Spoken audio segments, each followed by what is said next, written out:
Check, check. Is this thing on?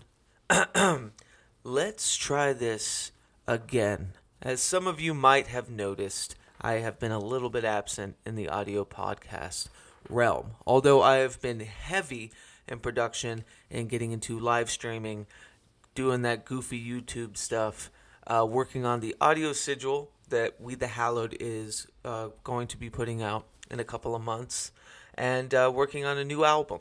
So I've taken this quarantine to kind of mean work a little bit more on myself, my habits, and a little less on the audio versions of these things, and that I apologize for.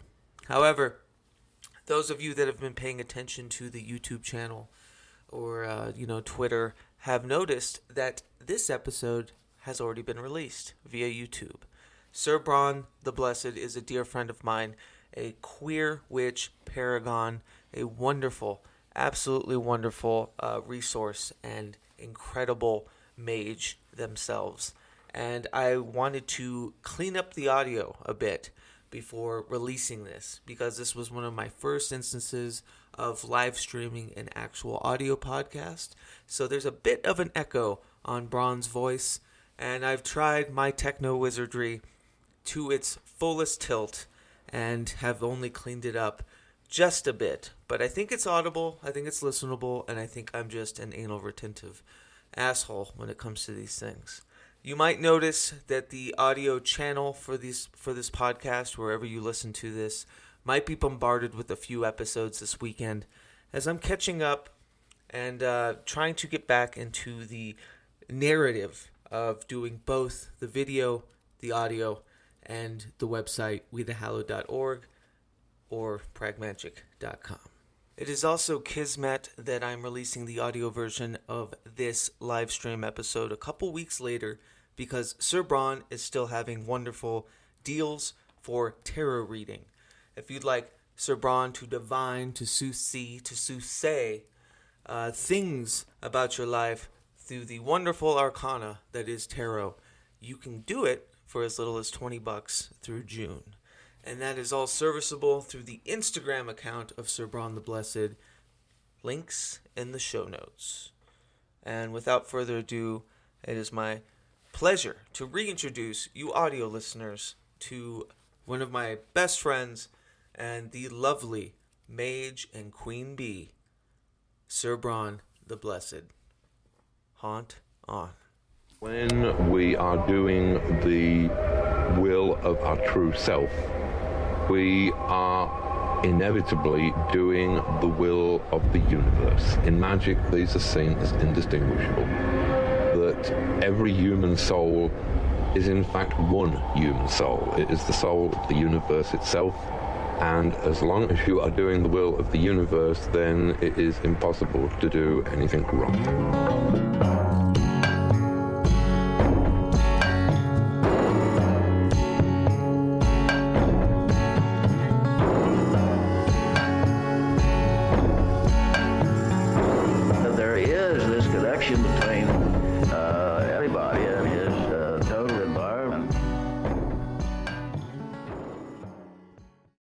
Shalom, shalom. Greetings, everyone. I am Keats Ross. This is the PRAGMAGICK podcast, now a video cast. I'm here with my dear friend, Sir Bran the Blessed. How are you? Hey, Keatsy. How you doing? Great. Thank you so much for, doing this. I know since the generation of this podcast, I've tried to get you on numerous times, and it just, for whatever reason, just never added up, so... Well, my busy plane hopping schedule has made it difficult. I know. No, not really. Setter. I wish. I need to date a flight attendant is what I need to do. But anyway. Yeah, so, one of the main things, I reached out to you. I always reach out to you. You've been somewhat of a teacher and a mentor for me, especially in areas of which, I'm just not versed. A lot of, queer magic, ancestral magic, and you've just been an invaluable resource for me. I thought, maybe to get started, we could talk a little bit about your background. Okay. Well, where do you want to start? I mean, Let's go with go the ahead. ancestral stuff because I know you're like multi-generational through different practices. It's true. I grew up practicing magic. I've been uh always been magical, and it's definitely hardcore in my family. I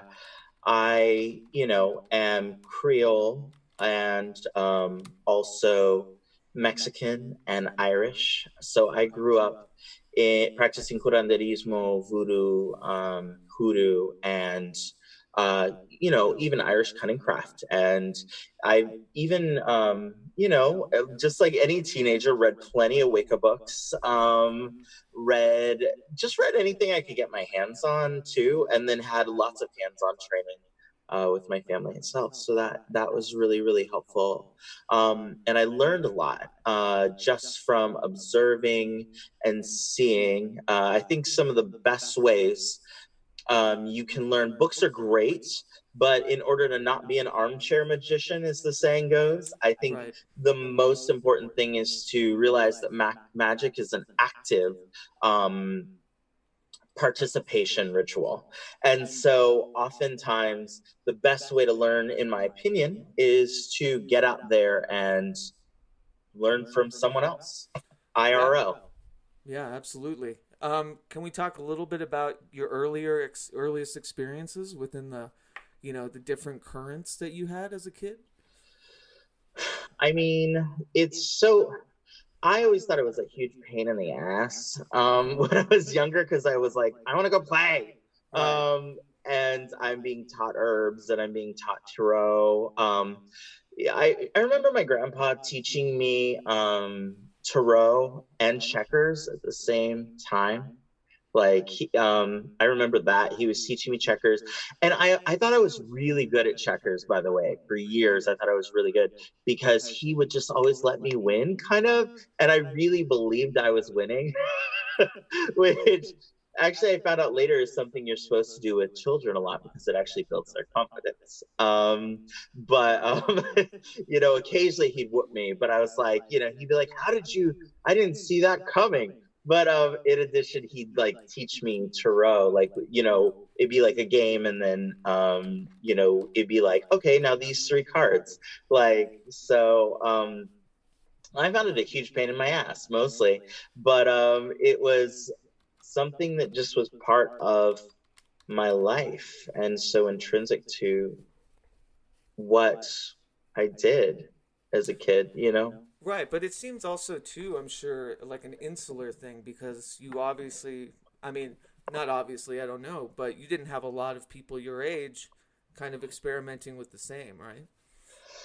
No, but I was used to being a rather unusual child. I mean, I was prettier than all the other children, so there's that. But so I obviously couldn't just play with them. No, it wasn't so much that. I was black in a place and Mexican in a place that there were no other children like me. I was not only the only brown person um or brown child where I was at. I was the only brown person where I was at, literally. And so, I spent a ton of time at my grandparents, and I don't think I felt I needed the other children. Also, here's the other thing: like, I think it's something like 39 first cousins or 37. So I was not alone, not by a long shot. Right. Like, and I've got a brother and a sister, and so I was not isolated. I had friends. And my cousins all lived where my grandparents lived. So anytime I would go down there, I would have plenty of people to play with. Right. And so I didn't need other children outside of my family or outside my coven. Like, for what? Yeah, amen. I mean, yeah, I didn't have the ancestral currents, that you did, but it was always an insular practice for me to begin with, you know. Mm-hmm. What I started though, like on your, so where did, like, say, the Barnes and Noble Wicca come in, and that that just current we all fall into, I think, at an early age. we all do. I mean, I must have been about 11 or 12, and I wanted to know about magic that was different than my family's, and I found out it's not that different, but it totally is. And I was like, oh, so much of this is familiar, and I realized, oh, part of the reason it's familiar is because, well, it Wicca is, I don't want to say watered down, but extracted from Hermeticism, and there was an aspect of Hermeticism I was learning with family, so it was not it was not foreign, but it was to me like a lot of the threefold law I had never really like. We work by the law Subscribe of to. balances. Yeah. Well, no, I didn't know what it was. I Oh, learned it okay. from a book, and I remember asking about it, and my grandmother calling it white people nonsense. My black grandmother calling it white people nonsense. So That's fair. and I didn't understand then what she meant by that. I understand a little bit more now, obviously, but at that time I was like, I don't, okay, as kids do. I just kind of like wandered off, like, Yeah. and did my thing. Like I was like, okay. When did the communal aspect come in? When did you start practicing with other people, learning from other people? Since I was like, I mean, my I mean, grandparents outside of were your the, family. oh, geez, probably not till Haxon, you know what I Right. mean? Which is our old coven. Mm-hmm. And that was really my first attempt at kind of bringing people together, I think. I mean, I'd lived in New York for the past, what was it, 10 years? 8 years, 9 years, something like that. And I'm not good with numbers. And and basically, I was tired of being a solitary.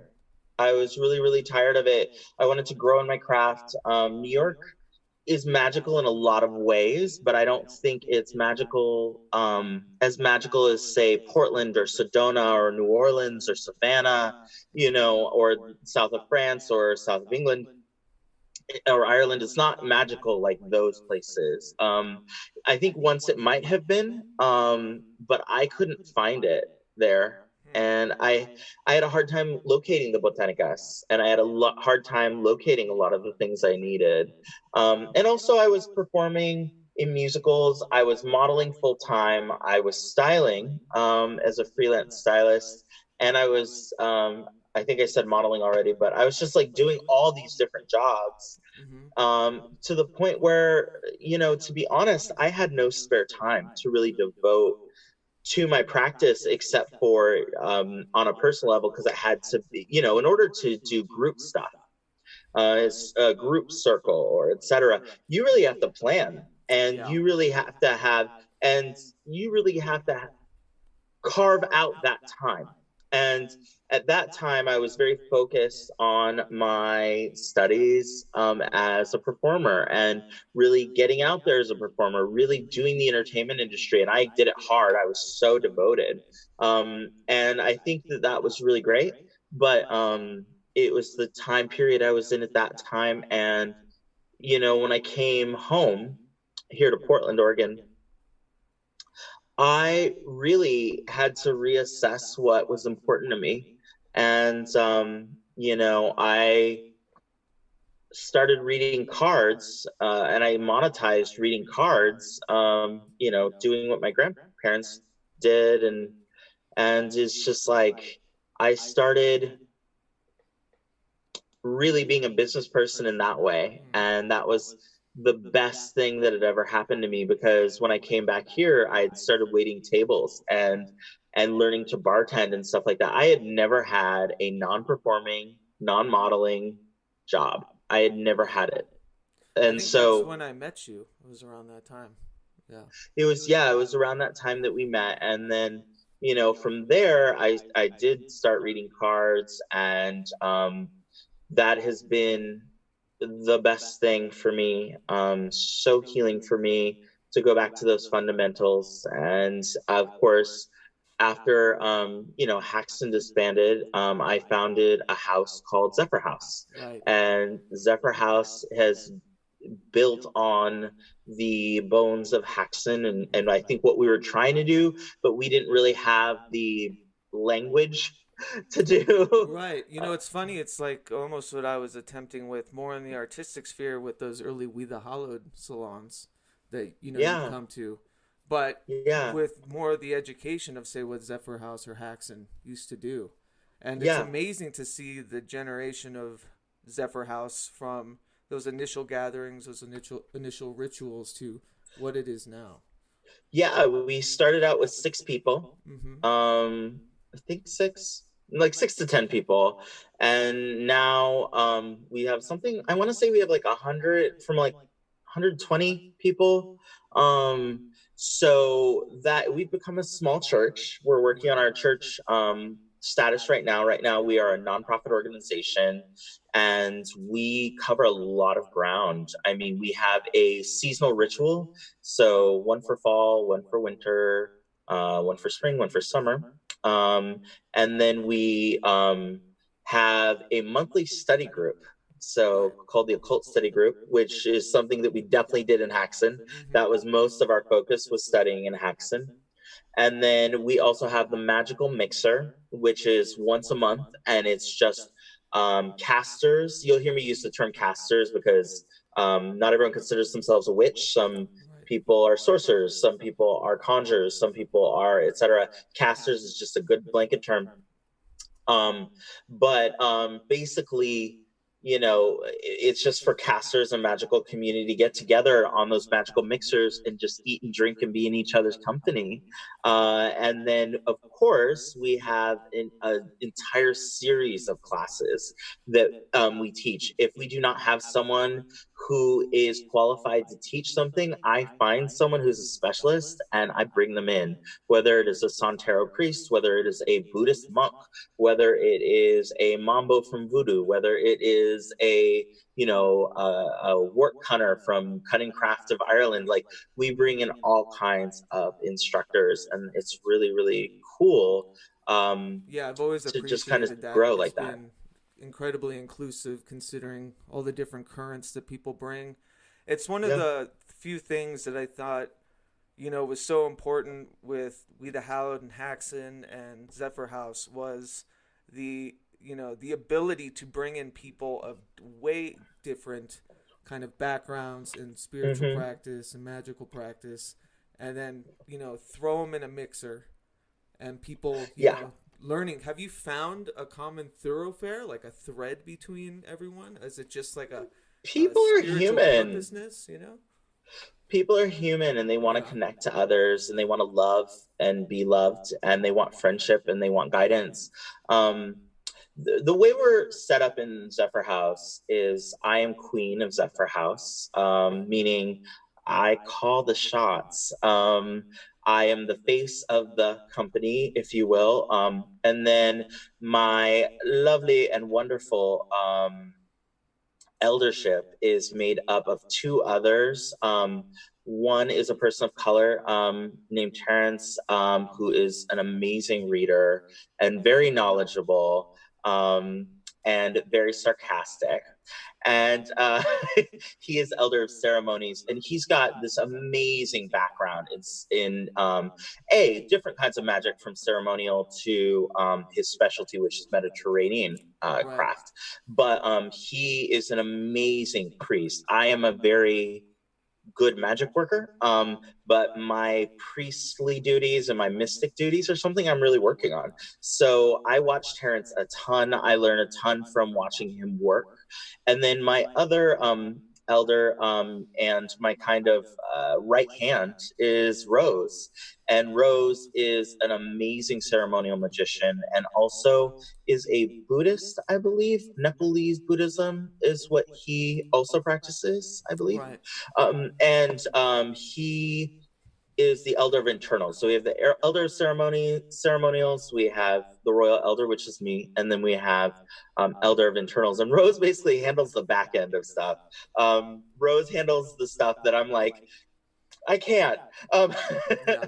Well, and also too, the background of Rose is they're like an astrological mage. Yeah, So they're an it's cool that astrological. everyone's got a like a tent pole to them about what their practice and experience with and their magical understandings, which is like you rarely see. I compared it to you once as like Power Rangers. It kind of is a little. Do I get to be Kimberly? I want the one that flies. We were talking about that because there was a time when I was considering, before I left Portland, to be involved with it and kind of come from a chaos magic background and that sort of thing. And you explained it to me once as like chaos magic Power Ranger, and each one. The only problem is like I love discussing it, and I love the thing I keep honest with this is I'm a perennial student.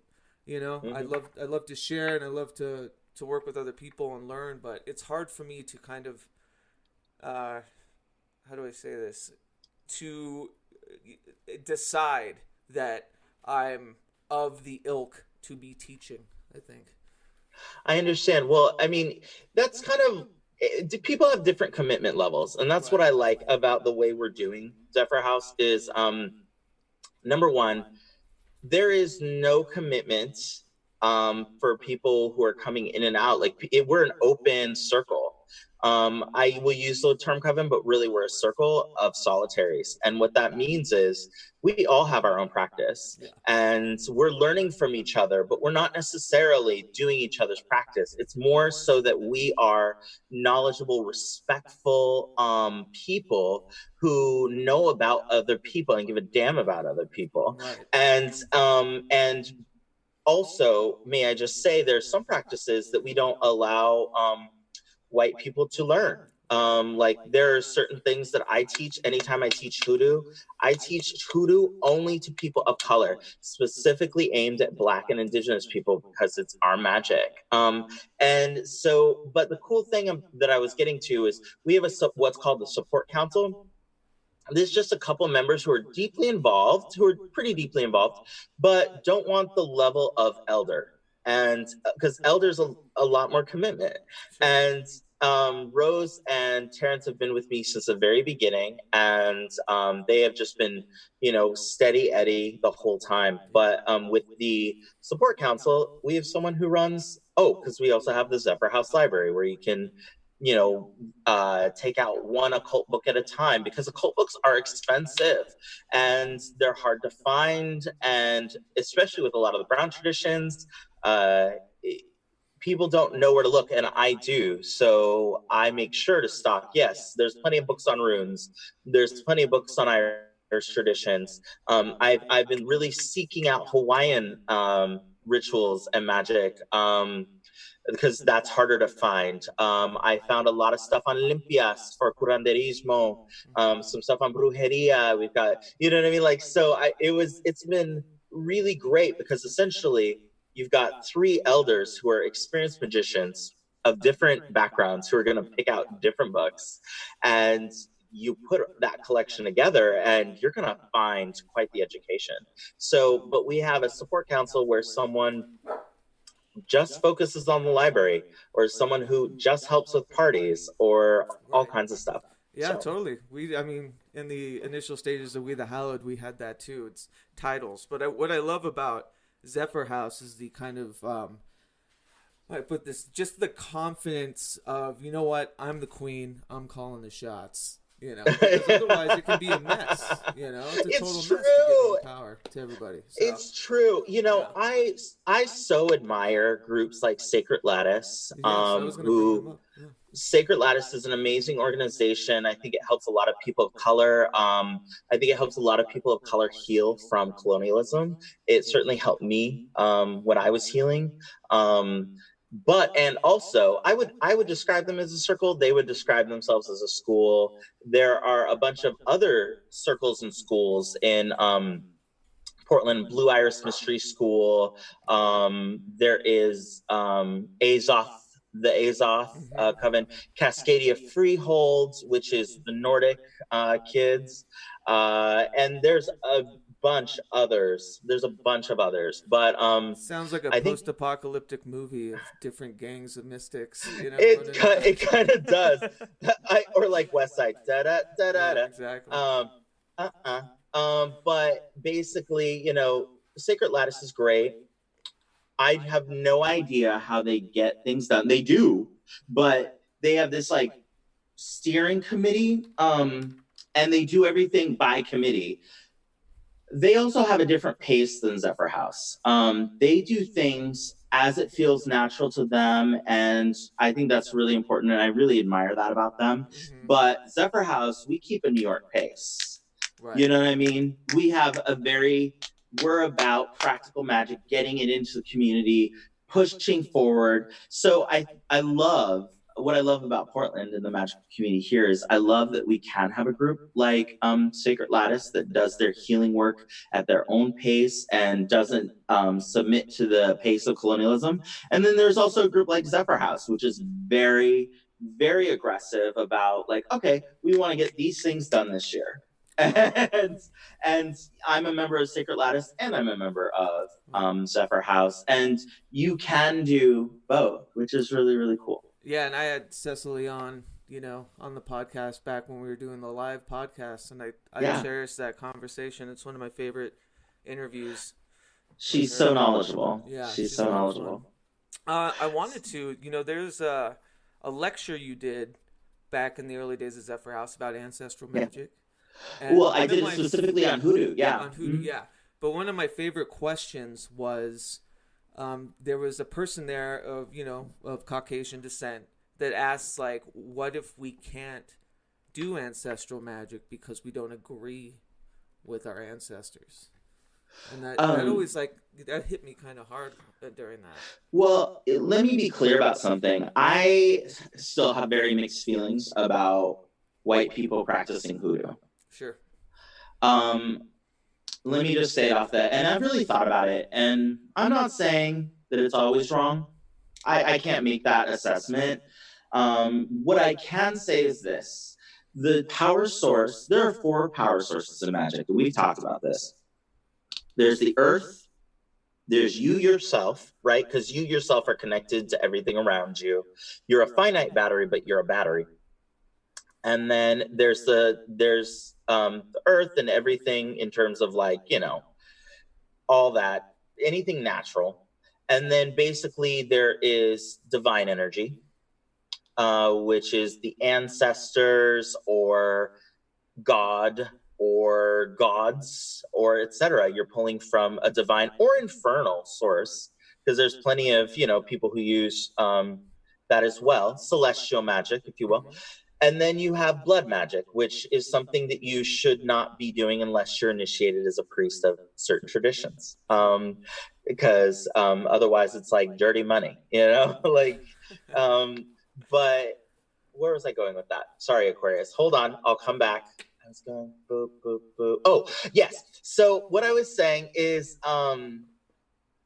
I have mixed feelings about white people practicing magic. So because our power source or not magic, but ancestral magic in terms of Hoodoo. Because with Hoodoo, your power source is the ancestors. So these people, for the past, 400 years, or maybe not for 400 years, but 270 or something like that years, maybe even 300. I don't know exactly off the top of my head. I'm bad at math. But these people worked from dawn to dusk for white people their entire lives. And then were persecuted by them every day, all day, for their entire lives. And served them food, and did their hair, and sewed their clothes, and washed their floors. And then when they died, they went into the ancestral well, right? Which is a spell that was done at the start of colonialism, right? So that they would stick around. And there was something probably even predating that. Matter of fact, I'm pretty sure there was. But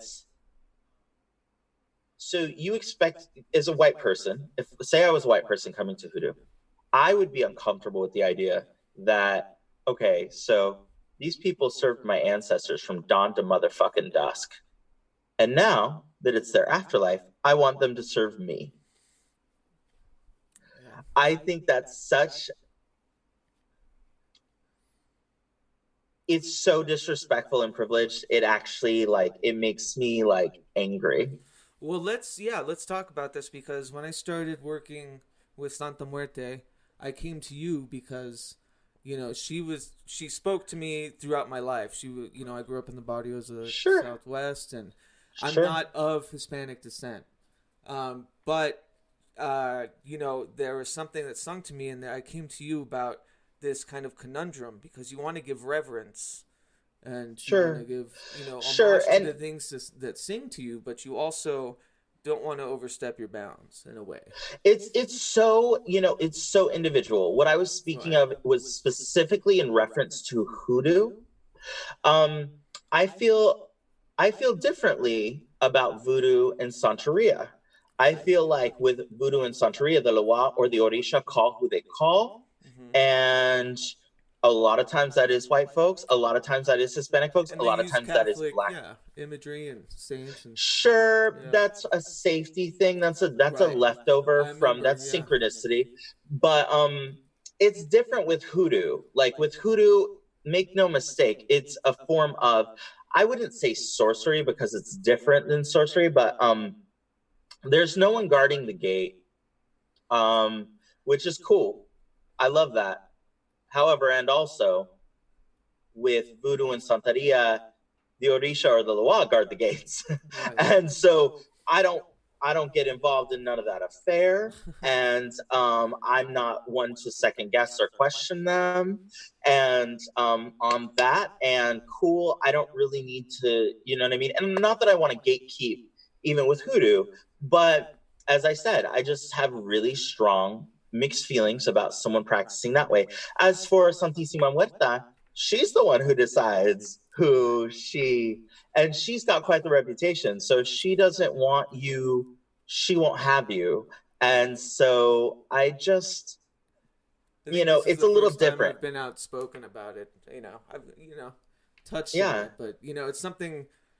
You know, through all of my magical practice, like reverence is one of the main things. You know. Yeah. Yeah. Well, I think there's two key components: cultural and religious literacy. Mm-hmm. And the second component is reverence.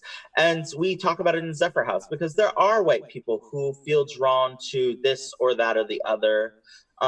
It's not so much about race, it's about power dynamics. Okay. And understanding power dynamics. So with Santísima Huerta, she can guard her own motherfucking gate. So she don't need me. So if she's calling to you, for me, as far as I know, it's like, okay, cool. And just make sure that you are culturally and religiously literate, Mm-hmm. that you are doing it. Here's the other thing. It's my personal view on it. That if you're white and you're practicing voodoo, right? Do it the way you are taught by brown people. Don't try to innovate in the religion. It's not your place. Do you think that, you know, when it crosses the line is when practitioners monetize it? You know, I think that is so case by case basis. Yeah. I love, oh, hi Lil. Lily decided to say hi. You can see her. She's you know, she's comfy. She decided to just come out from my sleep. Hecate Yeah. soldier.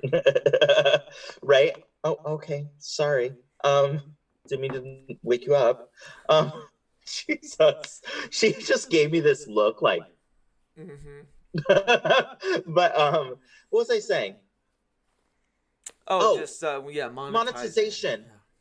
I have nothing against monetizing magic Right. at all.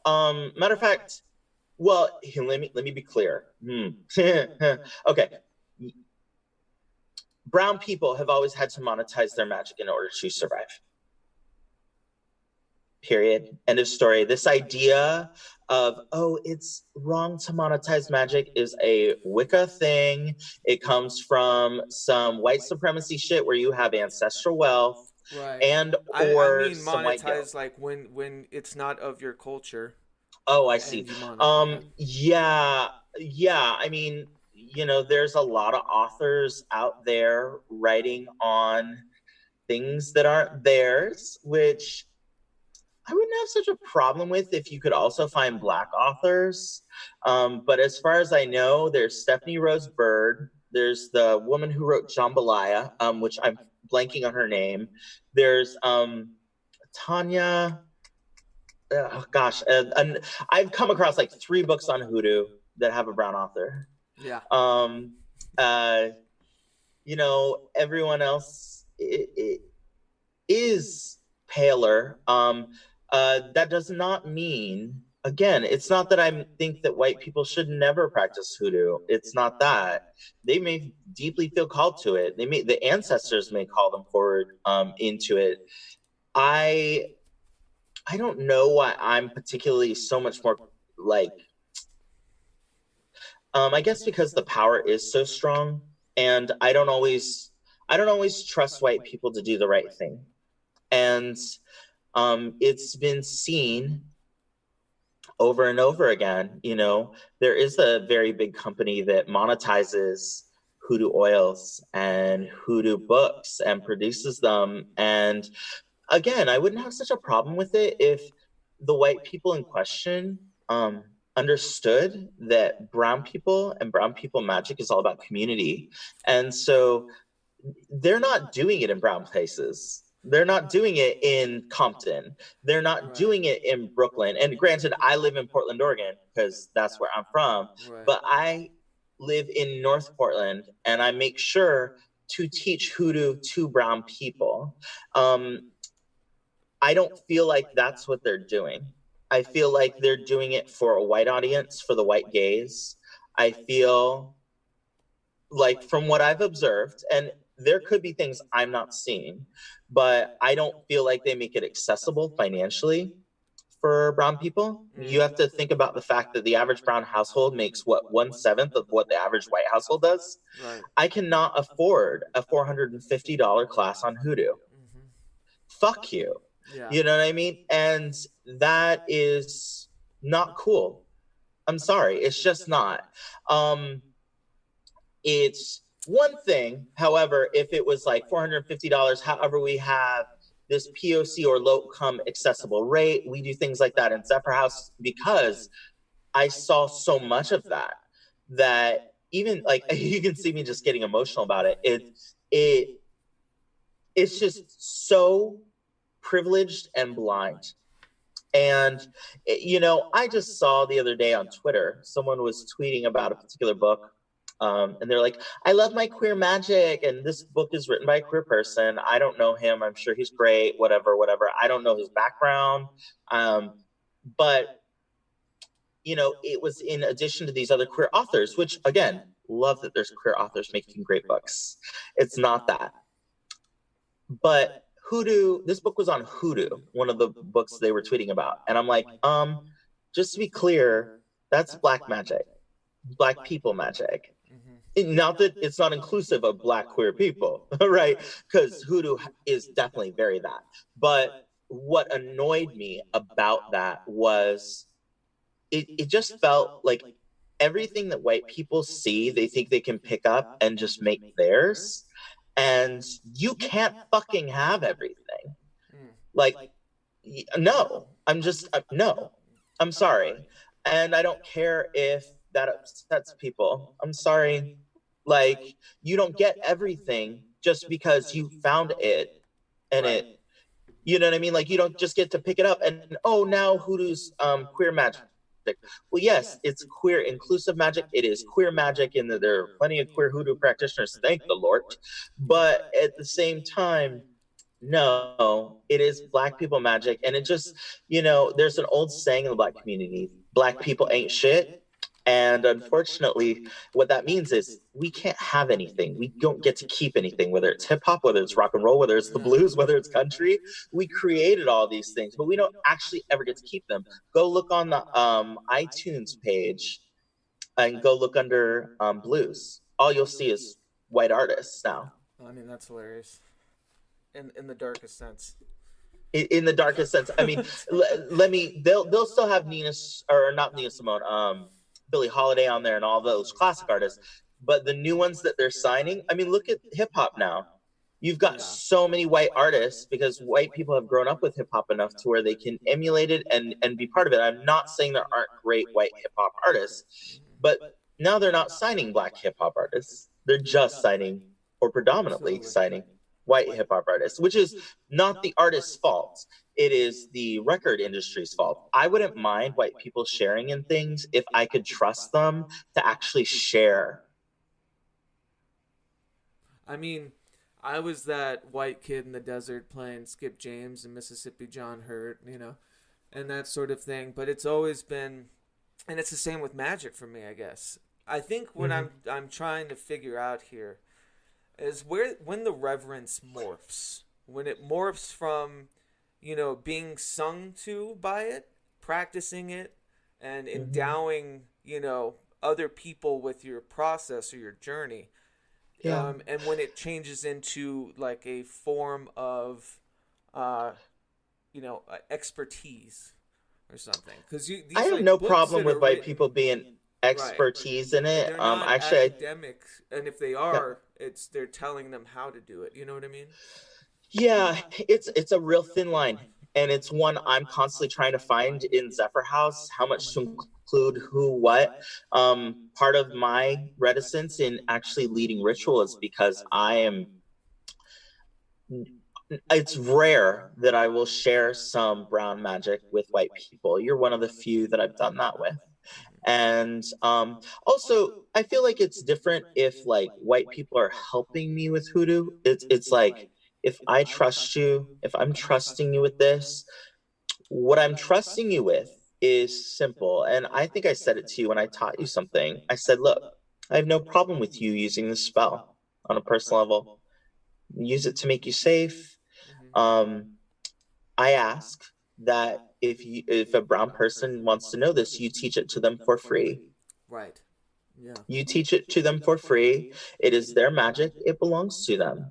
I also ask that you do not go and make money off of this. And that's what I was getting to is, you know, that second part I think really hit home for me and made me think about the kind of entire trajectory of people, you know, that are teaching magic.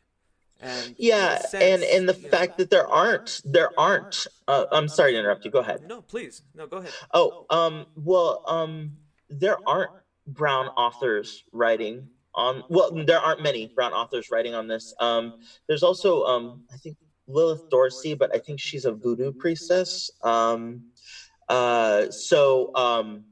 recalling off the top of my head, and again, it's not that I don't want people to take part in what calls to them. It's just you've got to realize where your position is on the board, and you have to understand power dynamics in a really complex way. And you have to go ahead and you have to ask yourself, like, how do I affect this power dynamic?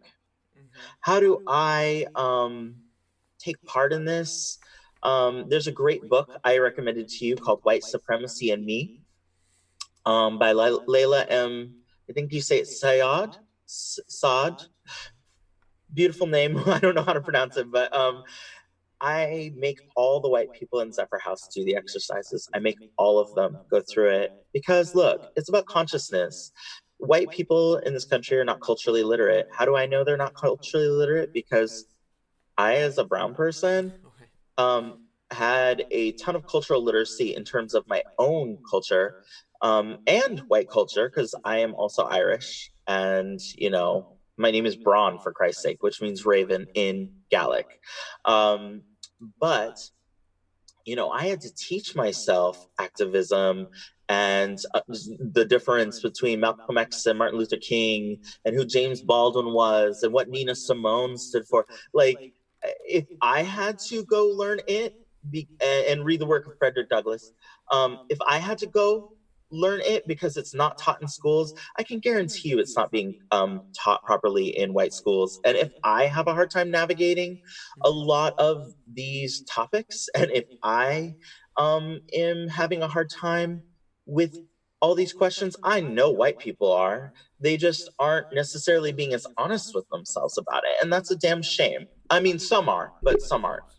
So that's what I was going to say, and I've moved away from the idea of what I think chaos magic has turned into. It's become, I think, almost like antithetical to what it was trying to do in the beginning, which is more of like an anarchic magic, but giving reverence to the things that, you work with and you do. And it's supposed to be individualistic in that sense.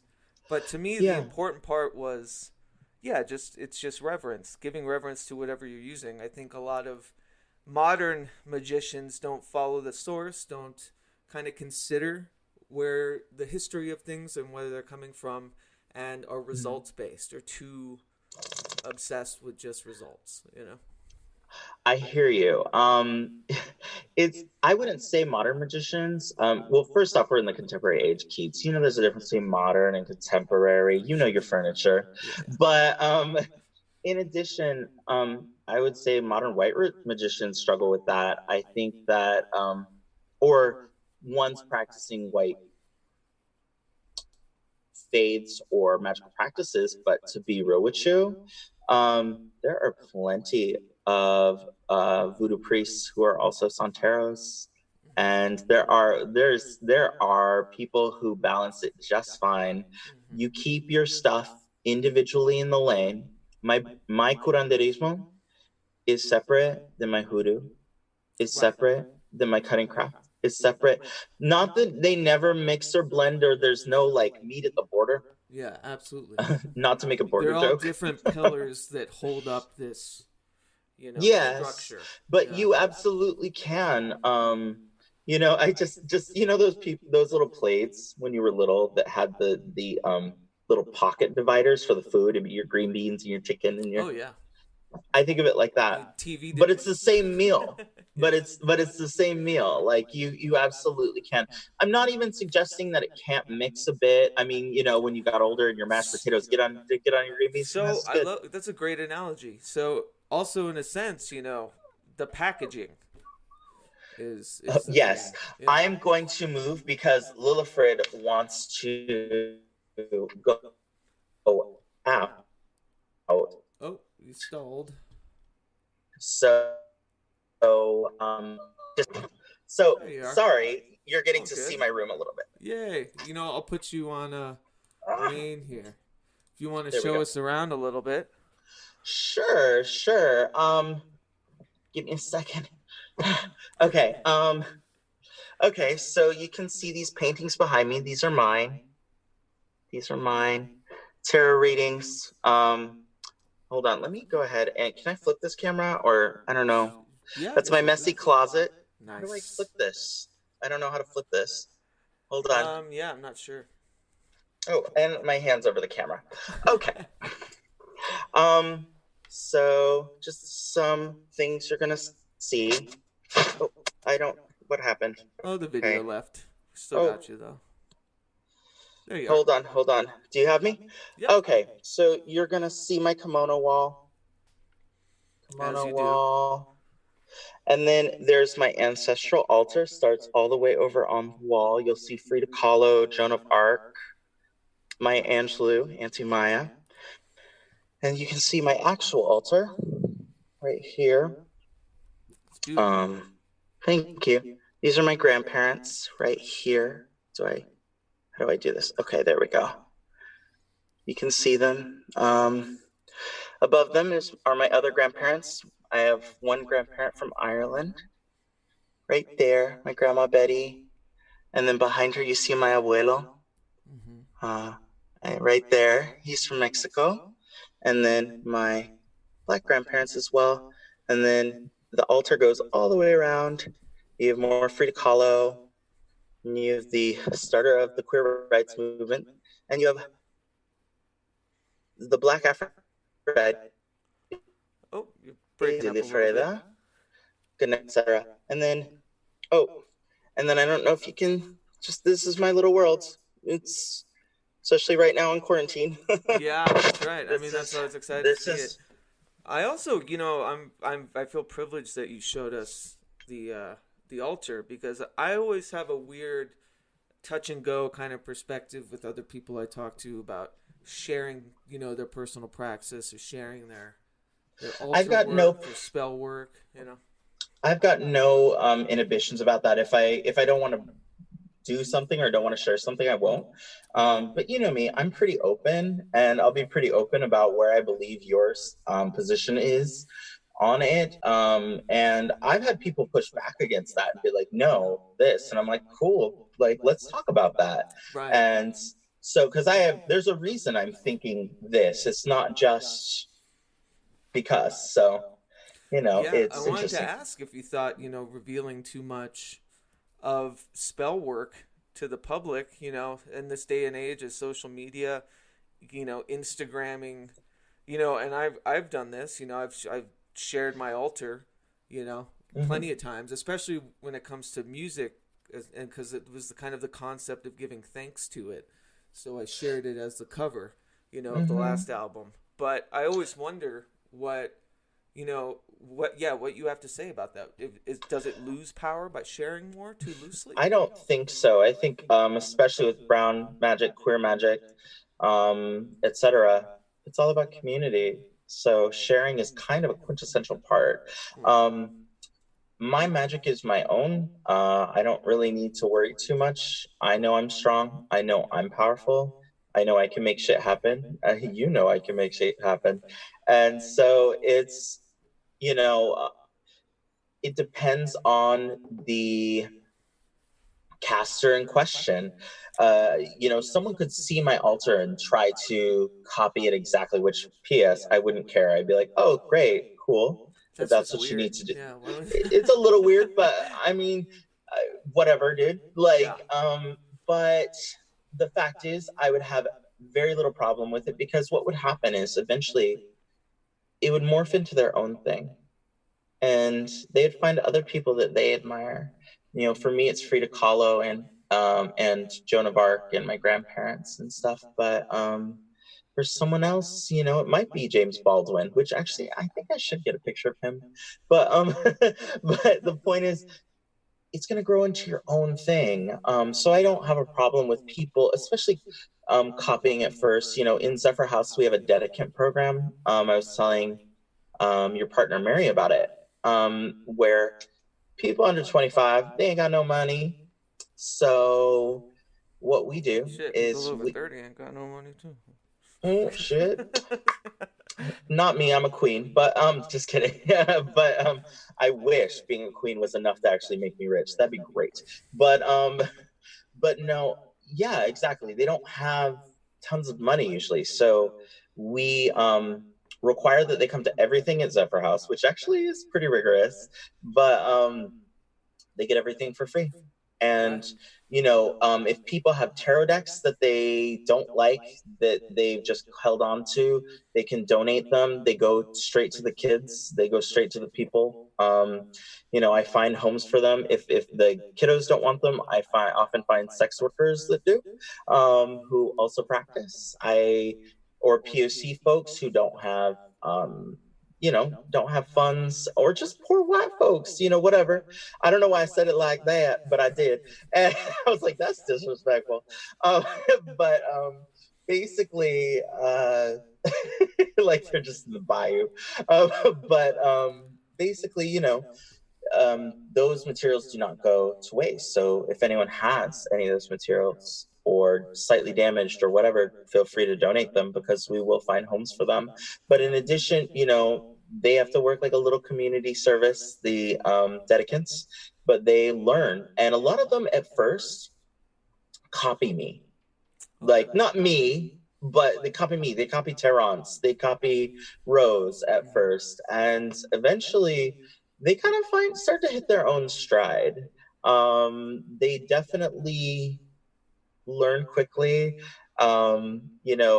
Jesse is one of our dedicants, and he has learned a lot from me, but he constantly is challenging me and challenging my ideas and being like, well, I don't resonate with this, so I'm going to do this. And I'm like, okay, yeah, sure, to this point, kid. And he's like, yeah. So, it's a very natural process. And I think your magic is always a manifestation of you, Right. as a human being. Your magic and my magic blend really well together. We've done magic together many times, but it's super duper different. Both are radical forms of magic, but yours has a very different flavor than mine. Yeah. And because we're different people, but it comes from the same source, which is the creator. And we are the Instagram filters that then, add color. The TV dinner packaging. Yeah. We're the TV dinner packaging. Well, let's talk about your upcoming works with Microcosm, which Yeah. so cool that you got to work with Microcosm. They've been such a brilliant source, I think, for any young punk kid out there, especially scene makers and whatsoever. I just actually read Joe Beal's book, Beyond Music.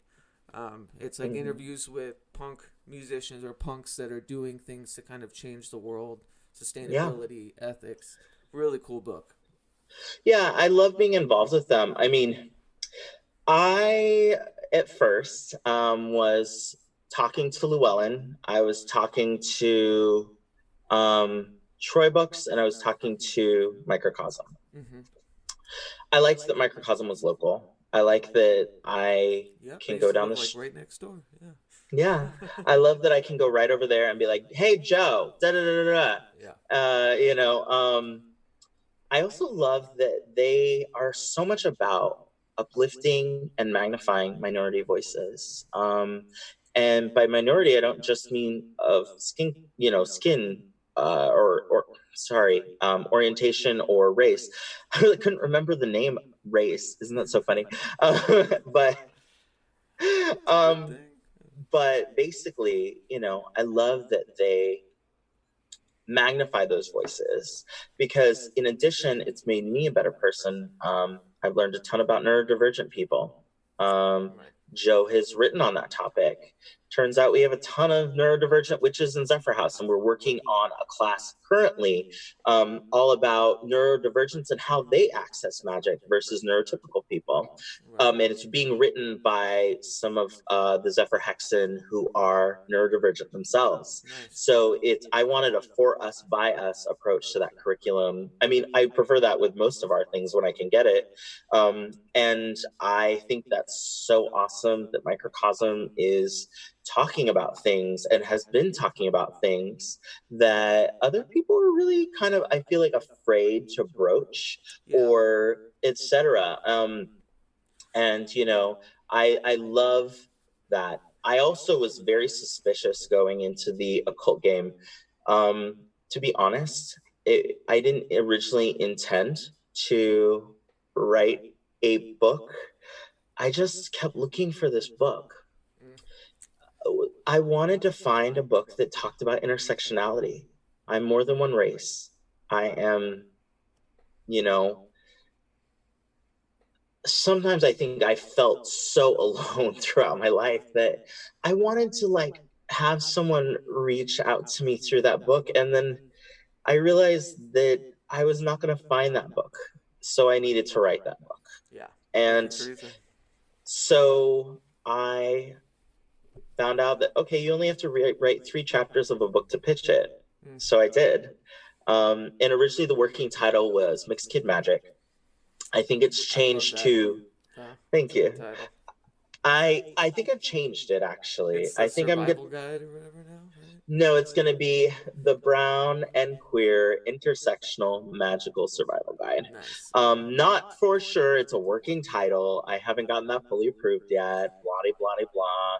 Lydia is going to be like, Ron, you can't just say, I know. So, disclaimer. But that is so far what I think it will be titled. And I'm, the goal of Mixed Kid Magic, or whatever the fuck I'm calling it, is to take someone from a 101 position to a 102, or is it 102, 201? I always get 201, confused. I think. Yeah. Thank you. Yeah. To a 201 position where, you know, they really are, where they really do have a strong basis in enough things to where they can actually get her done. I'm going to have a tarot section in the book. I'm going to be covering grounding. Of course, I'm going to be covering cleansing. I'm going to have a section that has queer saints in it. They're queer saints and brown gods, because you hear so much about Caradwyn and about the Morgan and about Breed and about the triple goddess and about Hecate. We know these characters, and they're wonderful characters who I really like. I mean, Aphrodite and me get along real well, but at the same time, you know, there's a Zilifreda as well as Aphrodite, and there's Oshun.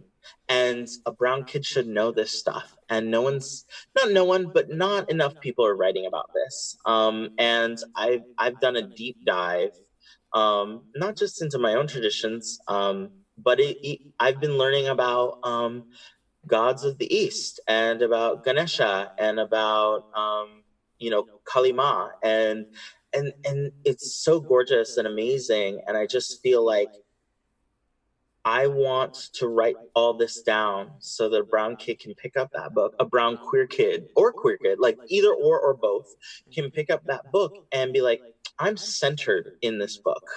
Because even people who are writing on it are still not centering brown people and queer people. Like my love spell section.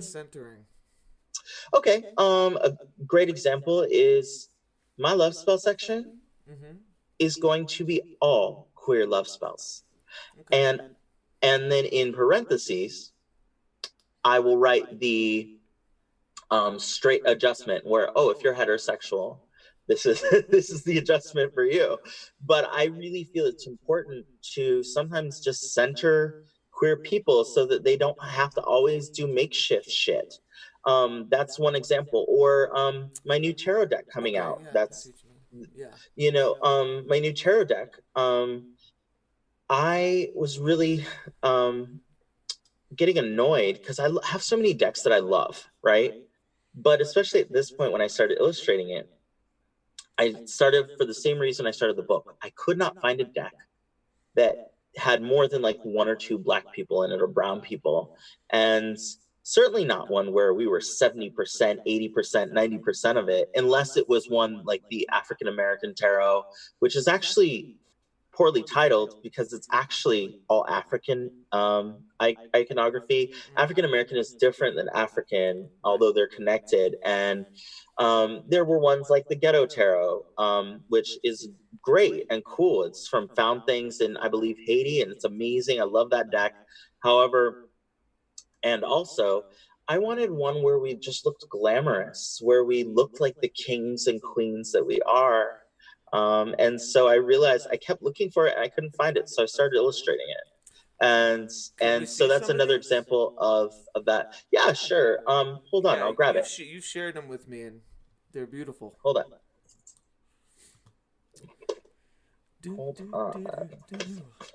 So I'll send you a bunch of, or not send you, show you a bunch. So here's some of them in color. I'm going to show the color ones first. So here's an image of the world card.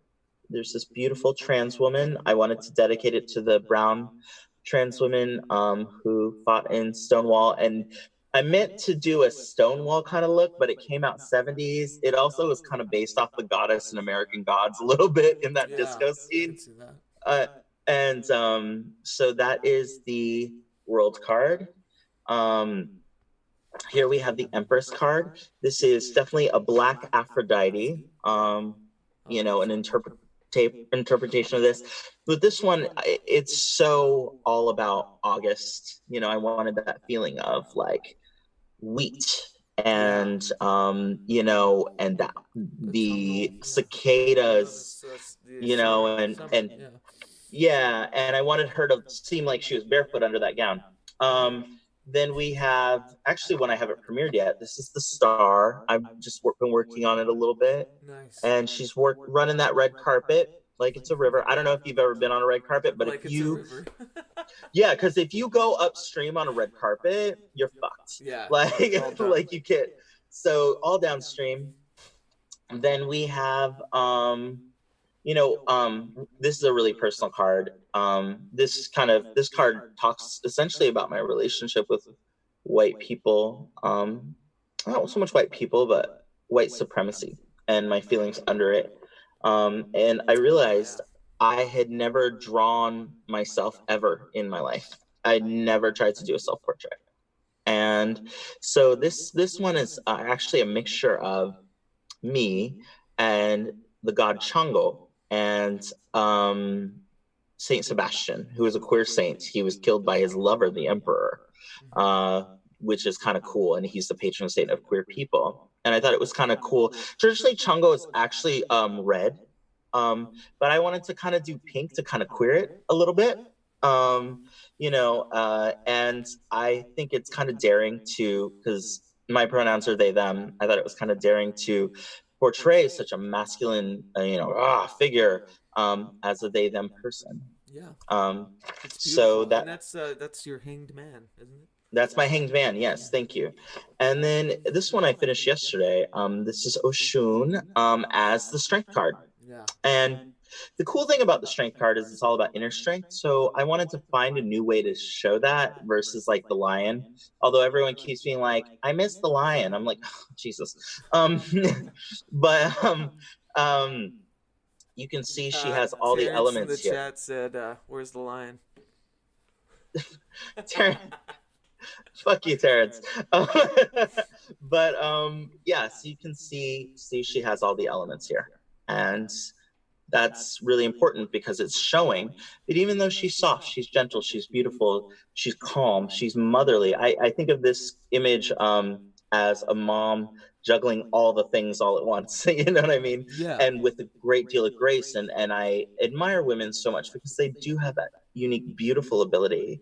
And so I wanted to show that in that. And then here is, thank you. Oh, yeah. And then lastly, we have Ganesh as the Hierophant.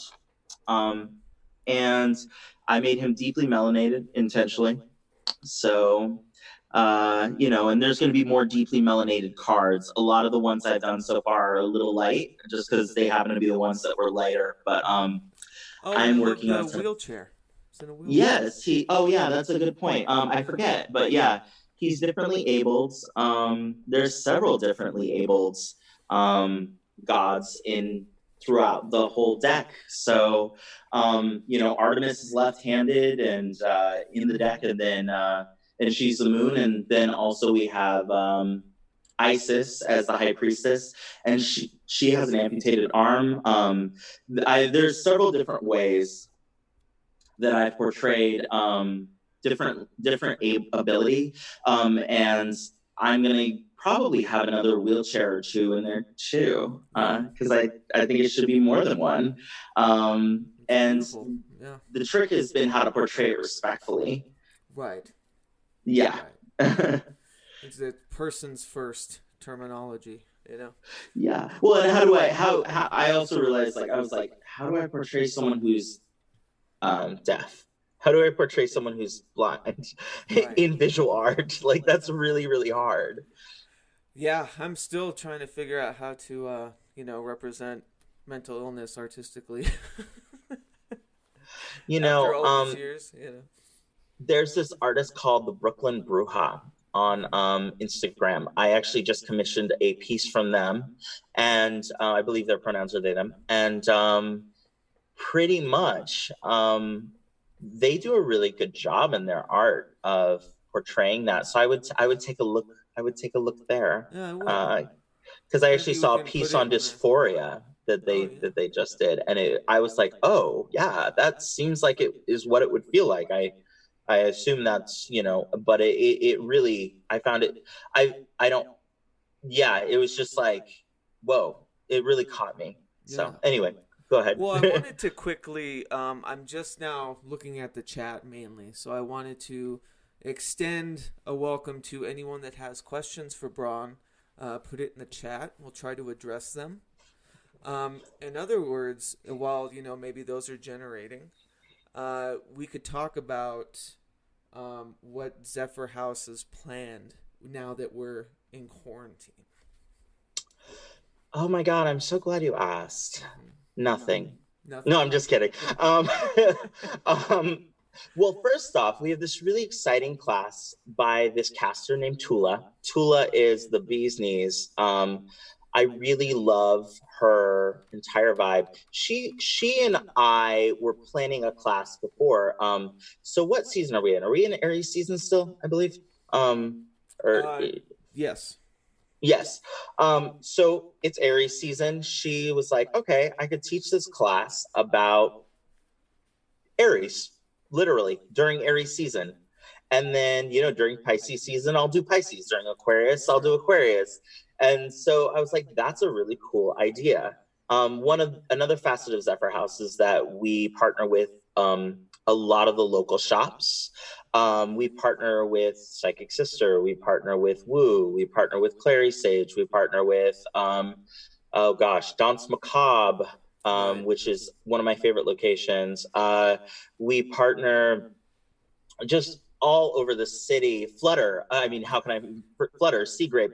The only two that we don't partner with are the two that are deeply problematic, which is the Raven's Wing and Queen Mab, who both have a history of abusing brown people specifically, despite what they claim in their, both their literature and etc. So, but aside from them, we partner with everyone. We have a long and storied relationship with figuring those things out with those two. Yes, we do. They wow, just wow.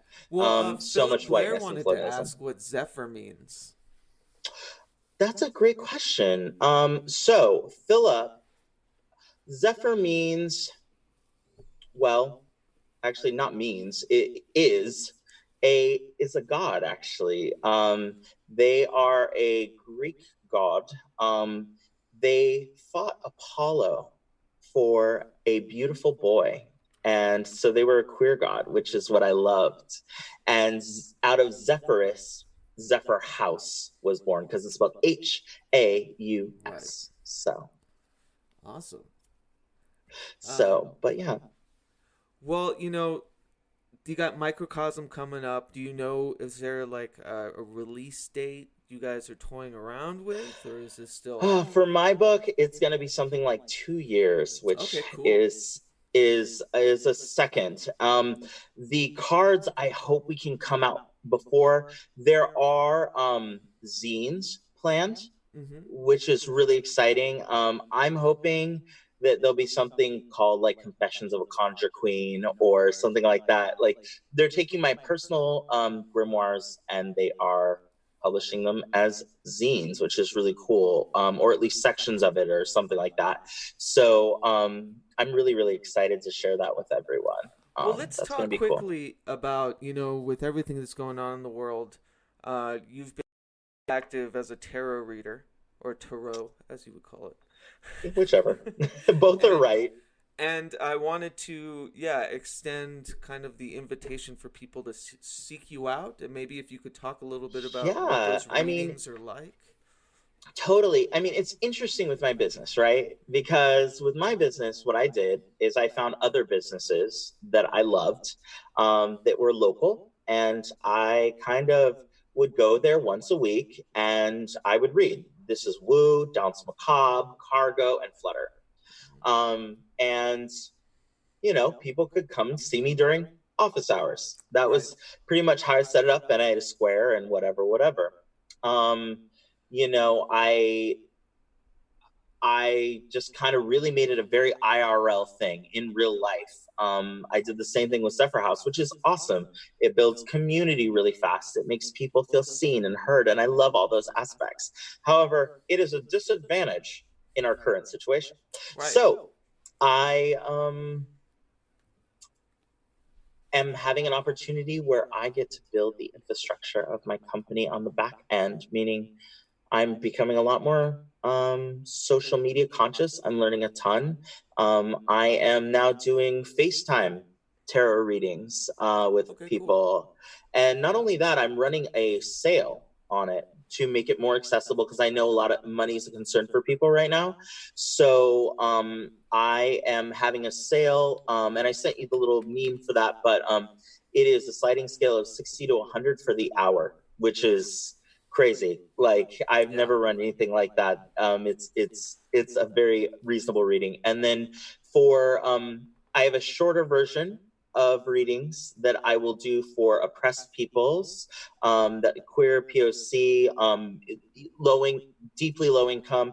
I have $20 readings as well.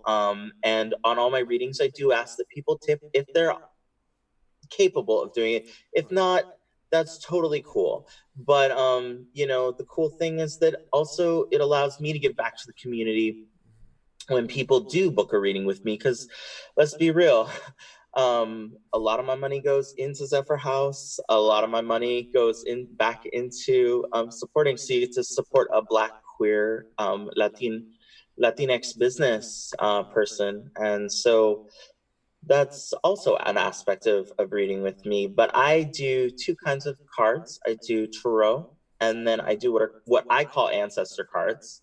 And that's the act of reading with playing card decks that in the tradition that Black people have been doing, because we used to have to obscure our forms of divination underneath games of chance. Otherwise, we'd be persecuted. Right. So I learned that from my grams, and I do both forms, and I mix them together. Very cool. So yeah, well, I love that. And it's like cartomancy in a way. Definitely. Yeah. I mean, it's all cartomancy. Right. Exactly. Yeah, exactly. But different forms. 52 card deck. Yes. Why? Yes. So what is that delineation? What do you think that you kind of tether more with when using, say, 52 card deck or tarot? Is it just kind of well, here's how I think of it. With tarot, I'm using a very old form of divination. They both are, actually, playing cards and tarot. There's several traditions that read with playing cards. There's the Roma tradition. There is the Creole tradition. You'll see it in brujeria a lot. But they all have different definitions. And there's some European traditions too, like some French, etc. And the Lenormand kind of came out of it. So, or I can't remember which was first, chicken, egg, whatever. The point is, this has been a thing for quite some time, but with mine, I actually put my blood on the cards. They are tethered to the ancestors when it comes to the playing card decks. So I am doing Hoodoo. I am doing old school Hoodoo, and the answers are coming from the ancestors. They have a very different voice. They're very direct. They're not as complex as the tarot, and it's not unusual for me to kind of get some messages, and it's not unusual for me to. What was that? Brutal too. Like no fucks given. Yeah. No fucks given. Yeah. I mean, with love, but I always say they sound like a Black grandma who just doesn't have all the time, because that's who's talking is my ancestors. And so a lot of times they're like, girl, you should have left that man. Mm-hmm. Versus the tarot, with the tarot, I'm using only the majors when I do it. And I know how to use a full deck, but I don't prefer to. And so I'm getting themes from it. So I'm getting a lot of, what's happening underneath the surface of that. So one of the cards, meaning the ancestor cards, are very grounded, and then you have, and very earthy, and then you have the tarot, which is a little bit elevated, a little bit more high-minded, and that's pulling from earth magic, and it's a very different, it's the two blend beautifully, but at the same time, it's a different kind of jam. It's got they both have long and storied currents, but I think there's something academically limiting sometimes to tarot. I guess it's so funny. My favorite thing to do with tarot, and I tell people to do this: read 3 or 4 different books on tarot. Mm-hmm. Write down the notes of what each person says. You're going to get 4 different definitions. And some of them are going to be binary. Some of them are not going to be binary. And then what you need to do is you need to find the similarities between the 2 or between the 4. And then then from there, your intuition takes off. Like it's an intense study. Right now I'm studying Holistic Tarot by Benabel Wen. I don't love her definitions of a lot of the tarot, but I really like Benabel's thorough approach and a lot of other things that she has to say. And I think even when I don't love a definition, it's okay, because some of them have become clearer over time, and I'm like, oh, that's what she meant. Okay, cool. So it's not like, when you're a tarot reader, you don't, just because you've been reading since you were 5, that doesn't mean that you stop learning, that you stop elevating yourself. It means you're constantly doing that. And just like hopefully a doctor seeking further skills, I think they have to brush up on their skills or something Perennial like that. Students, yeah. Yeah, perennial students. There's something you said in the beginning that I use too much of it, and you told me once, like, no. No. Very simply. Yeah. You had a good explanation for it, and it kind of escapes me now, but it had something to do with, like, where do you think it comes from? Like, yeah, I mean, look, we all come from source. We all come from the creator. And so your power comes from the creator itself. In ATRs, African traditional religions, we call the power Ashe. But prana, chi, there's a million words for it. And basically, what you want to, and some of us are born with more than others. That's just the way it is. Some of us are born natural athletes. Some of us are not. Some of us are so focused on becoming great athletes that we do, despite not having a natural affinity. So there's all kinds of different levels. So if you just think of, okay, I've got this much Ashe, I've got this much power. Now, what am I trying to do?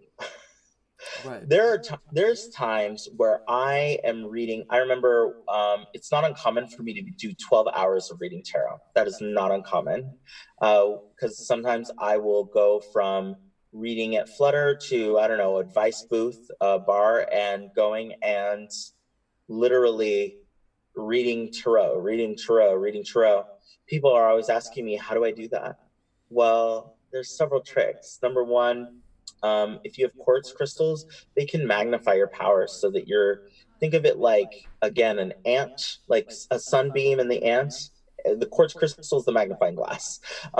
So it's taking a little bit of power and magnifying it. So that's one thing. The second thing is endurance, like just building your way up, building your, the more magic you practice, it's just like any muscle. But if you overdo it, you will burn yourself out. You can make yourself sick. I've put myself in the hospital before from doing too much. After one of our workings, I didn't ground well enough, and it was a 9-day flu. Well, I remember you were not used to ancestral power flowing through you either. Like, I remember, I think it was our first ritual together, and I didn't think of anything of it. I didn't think to say anything to you because I figured, oh, he's got it. I thought it was so rudimentary. I'm sorry. Yeah. No, but absolutely. It ended up making you ill. I can be an airhead, famously. So. Well, we all can, and you were not used to channeling my ancestors' powers, and so we're doing sigils, working with angels, working with demons. I mean, whichever way it is, the fact of the matter is people are working with spirits because a lot of times you don't want to use your own energy to the point where it starts literally sapping your life energy, because it's not separate. It's not a separate reservoir. So just like if they had a dam, they don't want to get below a certain point during a drought. You know what I mean? And not that there is a drought, but kind of think of it like that. You want to use as little of your own energy as possible. You're inevitably going to use some of it, but it's especially the bigger the working.